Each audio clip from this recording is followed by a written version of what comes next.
There's a teenager. He was basically bribed by the police to give a false confession for a crime he never committed. Let's put up a picture of Mr. Martell Williams. Let me give you some background. This is an Illinois teenager, was tricked by the police into giving a false confession to attempted murder. They bribed the guy with an offer of fast food and said they would just say it was self-defense and he could go home that same day. Martell Williams was wrongly accused of shooting a local dollar store employee in the face and spent 2 nights in police custody, charged with attempted murder. Williams was pulled out of class when 2 officers immediately placed him under arrest and later offered him McDonald's in exchange for a confession. Listen, this is a true story, all right? He said, and I quote, "They just dragged me to the station. And the detective kept asking me the same question over and over. Is it true they bribed me with McDonald's and just tried to get a confession?" Martell had no idea at the time. He said it is true that they bribed him with McDonald's. Martell had no idea at the time what he was being accused of. They didn't let him know. They were trying to trick him, all right? They didn't tell him a shooting was involved, said Kevin O'Connor, that's the attorney. They just said, hey, it wasn't your fault. Just tell us you were defending yourself. Just go ahead and tell us you were there, and then we'll let you go home. All right, so now they've arrested a kid.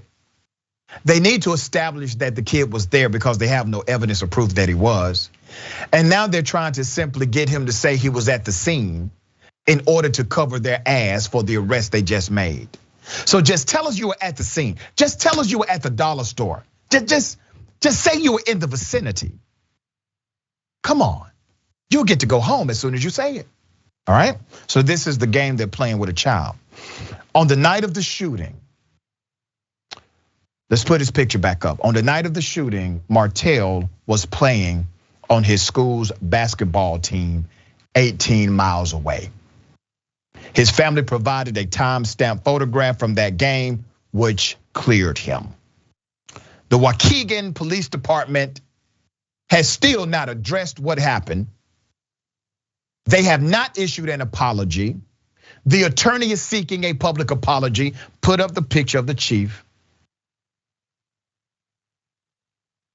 That is Keith Zupek. All right?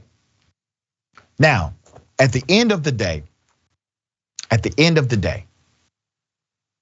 what should happen here is a complete, transparent apology, an immediate suspension of the officers involved, a full review of their previous caseload, an exhaustive audit of their other confessions.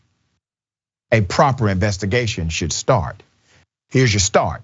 You can start right here because this is something that has now reached your desk, Chief. Mr. Mayor, you supervised a police department for 10 years, okay? And I'm sure you had your fair share of officers who did not follow the rules. What are your thoughts about what this chief should do? What should this city do in order to make sure cops like this do not destroy the little bit of trust, the small amount of trust that still may possibly exist between community and cops? Truth and reconciliation are the prerequisites to healing and building trust. Think about how many people were hurt by what just happened here, right? It is, of course, the 15-year-old who was bribed, who was lied to, right? Who was told, say what we tell you, we'll get you some food, we'll bring you up. All you have to do, you're freaked out, you're a child, right? You're just pulled out of class in front of all of your classmates. How do you go back to school after that? How do you focus on your classwork? The classmates, how do they focus on their classwork?